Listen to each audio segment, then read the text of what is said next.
சரணடைந்த ஒரு குற்றவாளி.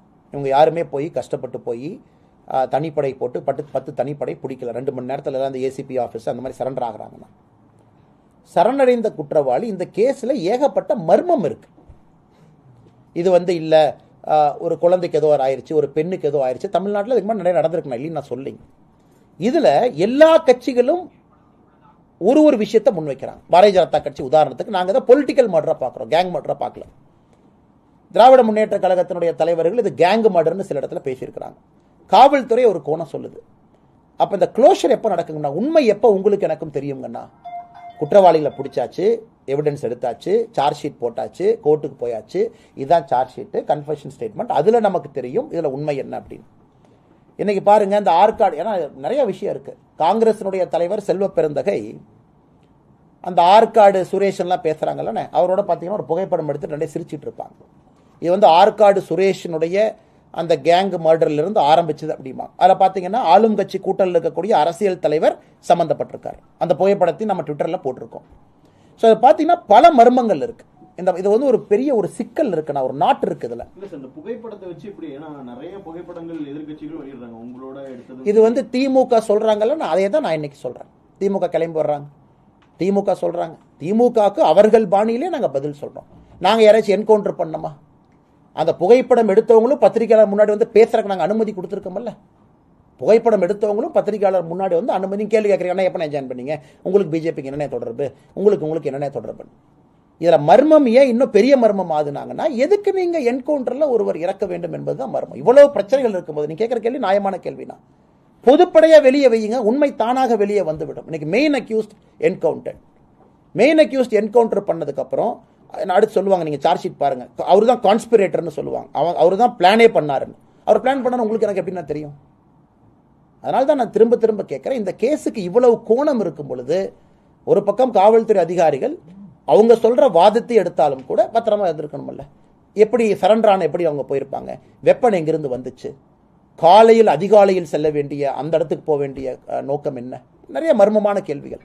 ஆனால் திராவிட முன்னேற்ற கழகத்தை பொறுத்தவரை இதுல உண்மை வரவில்லை என்பதுதான் பொதுப்படையான கருத்து. இதுல உண்மை வரல. நீங்க ஆம்ஸ்ட்ராங் ஐயா அவருடைய வீட்டுக்கு போனீங்க, துணைவியாரை பார்த்தீங்க, உண்மையை கொண்டு வரேன்னு சொன்னீங்க. சரி, ஓகே. நான் அமித்ஷாஜி அவர்களுக்கு ஒரு லெட்டர் எழுதியிருக்கேன். எதுக்குன்னா சிபிஐ என்கொயரி.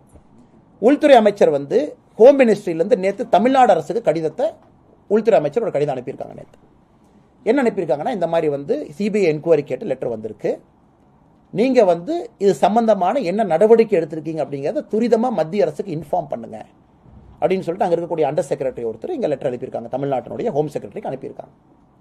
நீங்க என்ன நடவடிக்கை எடுத்திருக்கீங்க ஃபர்ஸ்ட் சொல்லுங்க அப்படின்னு. ஏன்னா மத்திய அரசும் வாய்ப்பு கொடுக்குறாங்க எல்லாத்துக்குமே. நீங்க என்ன பண்ணிருக்கீங்க, உங்க ஆங்கிள் என்ன சொல்லுங்க அப்படின்னு. சிபிஐ என்கொயரி கேட்கறாங்க. நான் கேட்கலீங்கன்னா, சரணடைந்த குற்றவாளிகள் உண்மையான குற்றவாளிகள் இல்லைன்னு முதல்ல சொன்னது யாருங்கன்னா, திமுக கூட்டணியில் இருக்கக்கூடிய கட்சிகள் சொன்னாங்க. நாங்களா சொன்னோம்? உண்மையான குற்றவாளின்னு அவங்களே சொன்னாங்க. அந்த கருத்தை இன்னும் அந்த தலைவர்கள் திரும்ப பெறவில்லை. அது அண்ணன் திருமாவளவன் அவர்களாக இருக்கட்டும், மூத்த தலைவர்களாக இருக்கட்டும், அந்த கருத்தை இன்னும் அவங்க திரும்ப பெறவே இல்லை. இதுல நாங்க சந்தேகத்தை கிளப்பி இருக்கிறோம். அவருடைய மனைவியார் அவங்க நிறைய விஷயத்த சொல்லியிருக்காங்க. அப்படி இருக்கும் பொழுது இந்த கேஸை முடிவுக்கு கொண்டு வர வேண்டிய அவசரம் என்ன அப்படிங்கிறத எங்களுடைய கேள்விங்க. இந்தியாவில் இதுதான் ஃபர்ஸ்ட் டைம் ஒரு என்கவுண்டர்ல துப்பாக்கி பார்க்குறது. முன்னாடி கத்தி, காரப்பொடி, கத்தி எடுத்து கான்ஸ்டபிள் ஒருத்தரை கையில் குத்திட்டாங்க, 2 ஸ்டிச் போட்டிருக்கோம். இதான் இத்தனை நாளாக என்கவுண்டர்னுடைய இது இருக்கு. இதான் ஃபர்ஸ்ட் டைம் இந்தியாவில் இந்த என்கவுண்டர் அடுத்த லெவலுக்கு போகுது. துப்பாக்கியால் எங்களை சுட பார்த்தாங்க அப்படின்னு. துப்பாக்கி எங்கே வந்துச்சு? திரும்ப திரும்ப எல்லாரும் கேட்கக்கூடியவர். உடலுபதிக்கு போகிறாங்க. ஒரு பாண்ட் கிரிமினல், நொட்டோரியஸ் கிரிமினல் நீங்கள் சொல்கிறீங்க. கூட விலங்கு போட்டு ஒரு கான்ஸ்டபிள் கூட நிற்பார்ல. நான் படத்தில் பார்த்தா கூட, ஒரு படம் எடுத்தா கூட கையில் விலங்க போட்டு 2 கான்ஸ்டபிள் நிற்கிறாங்க. திரும்பி நின்று அவர் ஒரு டாய்லெட் போகிறாரு, பக்கத்தில் ஒருத்தவங்க நிற்கிறாங்க. இதுதான் இத்தனை காலமாக பார்க்குறோம். ஆனால் இன்னைக்கு காவல்துறை அவர்கள் ஒரு விஷயத்தை சொல்லிட்டு அதை சமாளிக்கிறதுக்கு நிறைய விஷயங்கள் தொடர்ந்து பேசுகிறாங்க. அதான் பிரச்சனையாங்க. நாங்கள் திரும்ப திரும்ப சொல்வது, ஆளும் கட்சியினுடைய கூட்டணி கட்சிகள் வைத்த குற்றச்சாட்டு ஒரு பக்கம், எங்க குற்றச்சாட்டு ஒரு பக்கம். அதனால மெயின் அக்யூஸ்ட் திருவேங்கடம் அப்படின்னு நீங்க சொன்னீங்க, அந்த வீடியோல காமிச்சிருக்கீங்க. அவர் தான் வெட்டினாருன்னு சொன்னீங்க, மெயின் கான்ஸ்பிரேட்டர்னு சொல்றீங்க. இன்னைக்கு அவர் இறந்த பிறகு இந்த உண்மை, நீங்கள் சொல்கின்ற உண்மைங்கிறத யார் ஏத்துக்குவாங்கன்னா? who will believe it is a truth? இந்த உண்மைக்கான என்னன்னா தெரியும் உங்களுக்கு. அப்புறம் இன்னொரு பக்கம் இது ஒரு மர்மமான கேஸுங்க. நான் சென்னை பாலிடிக்ஸ் பார்த்தீங்கன்னா இது ஒரு மர்மம் தான்.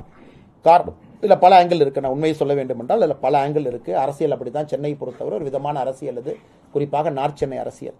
அதனால இந்த கேஸில் நாச்சி ஒரு உண்மையை கொண்டு வந்தாங்கன்னா அந்த மாதிரி அரசியல் மாறிவிடும் என்று நான் எதிர்பார்த்தேன். இதுல நாச்சி ஒரு கிளீனா சொல்லிட்டாங்கன்னா அந்த சோகால்டு அரசியல் சென்னையில மாறி உண்மையான ஒரு ஜனநாயக அரசியல் வரும் என்று. ஆனா வரவில்லை. அதிலும் குறிப்பாக நம்முடைய முகநூல் பக்கத்துல கூட நாம் எழுதியிருக்கோம், ட்விட்டர் பக்கத்துல கூட எழுதியிருக்கோம். குறிப்பாக இந்த 3 முக்கிய குற்றவாளிகள் நீங்க பார்க்கலாம். அருள் என்பவர், கலை ஸ்ரீனிவாசன் என்பவர், சதீஷ் என்பவர், இந்த 3 குற்றவாளிகள் நீங்க பார்க்கலாம். இவர்கள் எல்லோருமே முக்கிய குற்றவாளிகள். குறிப்பா இன்னைக்கு தமிழக காவல்துறை வந்து வீடியோ வெளியிட்டிருக்கிறாங்க. அந்த குற்றவாளிகள் வந்து வந்த அந்த வண்டி எத்தனை மணிக்கு வந்தாங்க, யார் வந்தாங்க, எல்லாமே வெளியிட்டிருக்கிறாங்க. அவசரமாக என்கவுண்டர் அப்படிங்கிற பேர்ல வந்து ஒரு மனிதனுடைய உயிரை படிக்க வேண்டிய அவசியம் என்ன? ஏன்னா அவங்க சரண்டரான குரூப். அது வந்து அவங்களே போலீஸ் ஸ்டேஷன்ல வேகமா சரண்டரான குரூப். சரண்டரான குரூப் எப்படி தப்பியோட முயற்சிப்பான்? இது ஒரு லாஜிக்கலான கேள்வி. யாராவது காணாமல் போன ஒருத்தனை சுத்தி வளைச்சு பிடிச்சு அப்படிங்கிற என்கவுண்டர் தான் இதுவரைக்கும் பார்த்துருக்கோம் இந்திய அளவில். இந்தியாவில் முதலாக இதாத்தான் இருக்கும், சரண்டரான ஒருத்தரை வந்து என்கவுண்டர் அப்படிங்கிறாங்க. அதை தாண்டி இரண்டாவது மிக முக்கியமானது, காலையில் வந்து வெப்பன் டம்ப், வெப்பன் எங்கே ஒளிச்சு வச்சிருக்கிறாங்க கண்டுபிடிக்க போனோம், அங்கே துப்பாக்கி எடுத்து எங்களை சுட்டாங்கன்னா துப்பாக்கி எங்கே இருந்து வந்துச்சு இரண்டாவது. மூன்றாவது அதிகாலையில் செல்ல வேண்டிய காரணம் என்ன? நாங்கள் வந்து யாரையும் டிஃபெண்ட் பண்ணல, கடுமையான நடவடிக்கை எடுக்க வேண்டும் என்று வலியுறுத்தக்கூடிய ஒரு கட்சி பாரதிய ஜனதா கட்சி. சட்டம் ஒழுங்குல சமரசம் இல்லாத ஒரு கட்சி. இருந்தும் கூட ஒரு பக்கம் திமுகவினுடைய புள்ளிகளாக இருக்கக்கூடிய முக்கிய குற்றவாளிகள் இருக்கிறாங்க. அதையும் நம்ம புகைப்படத்தை நம்ம காட்டியிருக்கோம். இன்னொரு பக்கம் காலங்காலத்தில் நேரமே என்கவுண்டர் அப்படிங்கிற வார்த்தையை பயன்படுத்த வேண்டிய அவசியம் என்ன? ஸோ தமிழக அரசு முறையான திசையில தான் கொண்டு போறாங்களா, இல்லை இதையும் வந்து திருவேங்கடம் இறந்துட்டாரு, ரைட், ஓகே, இப்போ திருவேங்கடம் சொல்ற கன்ஃபெஷன் ஸ்டேட்மெண்ட்ல என்ன சொல்லியிருக்காரு, அதை வச்சு கேஸ் முடிய போதா? ஏன்னா இது போன்ற கேஸுகள்ல முக்கியமா ஒரு நீதிமன்றத்திற்கு போகும் பொழுது அந்த கேஸினுடைய உண்மை முகம் நமக்கு தெரியும். குறிப்பாக இது போன்ற கேஸ். ஏன்னா ஒரு பக்கம் கேங் வார்னு தமிழக அரசே பயன்படுத்துறாங்க, காவல்துறை பயன்படுத்துறாங்க.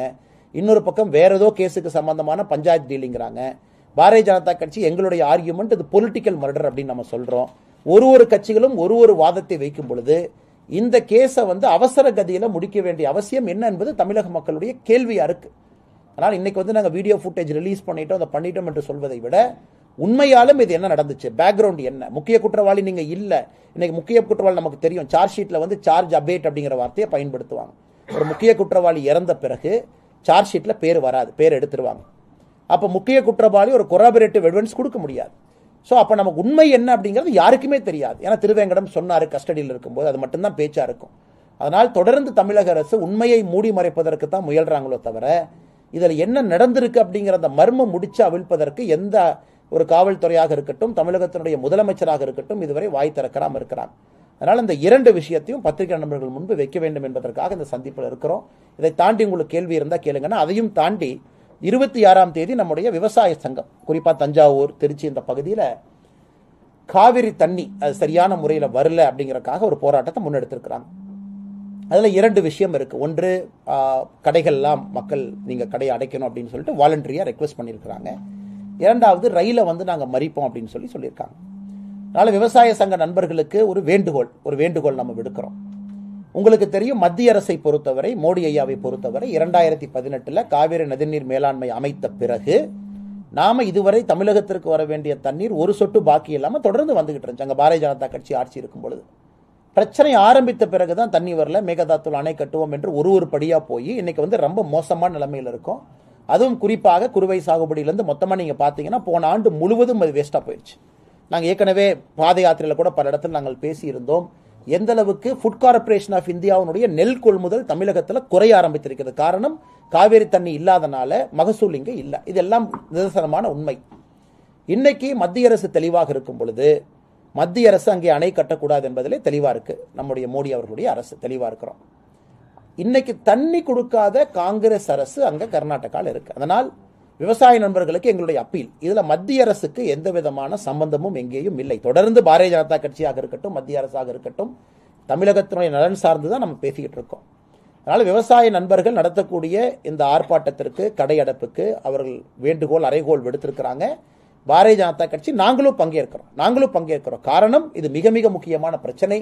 இதன் மூலமாச்சு நம்மளுடைய தமிழக முதலமைச்சர் மு.க. ஸ்டாலின் ஐயாவுக்கு ஒரு பிரஷர் ஏற்படுத்தி, இங்க இருக்கக்கூடிய காங்கிரஸ் கட்சிக்காரங்க, எம்எல்ஏ, எம்பி இத்தனை பேர் இருக்கிறாங்க, எல்லாம் கிளம்பி கர்நாடகா போய் சித்தராமையா அவர்களை சந்தித்து வேண்டுகோள் விடுத்து சமரசம் பேசினாச்சு தண்ணியை கொண்டு வரணும். இது செய்வார்கள் என்கின்ற நம்பிக்கை எனக்கு இருக்கு. அதற்கான பிரஷர் ஜனநாயகத்தில் பில்டு பண்ணணும் என்றால் அதற்கு பாரதிய ஜனதா கட்சி முழுவதுமாக அவர்களோடு நிற்பதற்கு தயாராக இருக்கின்றோம் என்பதையும் இந்த நேரத்தில் உங்களுக்கு தெரிவித்துக் கொள்கின்றோம். இதை தாண்டி உங்களுக்கு கேள்வி இருந்தால் கேளுங்கன்னே பதில் சொல்றோம். இந்த காவிரி மேலாண்மை ஆணையத்தில் எவ்வளவு உறுப்பினர்கள், அதுல அதிகாரம் எத்தனை பேர் இருக்கு? மெஜாரிட்டி அதிகாரம். அந்த காவிரி நதிநீர் மேலாண்மை ஆணையத்தை பொறுத்த வரைக்கும் சேர்மன் இருக்காங்கன்னா வாட்டர் ரிசோர்சஸ் செக்ரட்டரி, அதாவது நம்முடைய மத்திய அரசினுடைய வாட்டர் ரிசோர்சஸ் செக்ரட்டரி. காவேரி நதி நீர் எங்கெல்லாம் போகுது, குறிப்பாக கர்நாடகாவில் ஆரம்பிச்சு Tamil Nadu, Puducherry, Kerala, upper riparian, lower riparian, இந்த மாநிலத்தினுடைய வாட்டர் ரிசோர்சஸ் செக்ரட்டரி. நம்ம வந்து பொதுப்பணித்துறை அப்படின்னு சொல்லுவோம். அதனுடைய ஐஏஎஸ் அதிகாரிகள் அதில் உறுப்பினர்களாக இருக்கிறாங்க. அப்புறம் வாட்டர் எக்ஸ்பர்ட், குறிப்பாக அந்த ஹைட்ராலஜிக்கல் எக்ஸ்பர்ட் எல்லாம். இந்த காவிரி நதிநீர் மேலாண்மை ஆணையத்தை பற்றி எதுக்கு நாம் இவ்வளோ ஆணித்தரமாக பேசுகிறோம் அப்படின்னாங்கன்னா, இது சுப்ரீம் கோர்ட்டினுடைய 2006, 7, 8 அந்த காலகட்டத்தில் வந்த தீர்ப்பு மிக தெளிவாக மழை அதிகமாக பெஞ்சா என்ன பண்ணணும், மழை பெய்யாமல் இருந்தால் ட்ரவுட் இயரில் என்ன பண்ணணும் அப்படிங்கிற ஃபார்முலா பேஸ்ட் அப்ரோச்.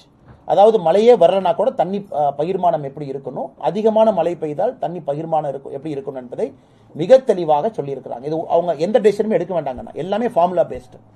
அதனால் இதை பொறுத்தவரை எல்லா மாநிலங்களும் உறுப்பினராக இருக்கிறாங்க. அதில் குறிப்பாக உங்களுக்கு தெரியும், காவிரி நதிநீர் மேலாண்மை ஆணையம் பிரச்சனை வரும்பொழுது தமிழகத்தினுடைய அதிகாரிகள் நிறைய டைம் வாக் அவுட் பண்ணுறாங்க.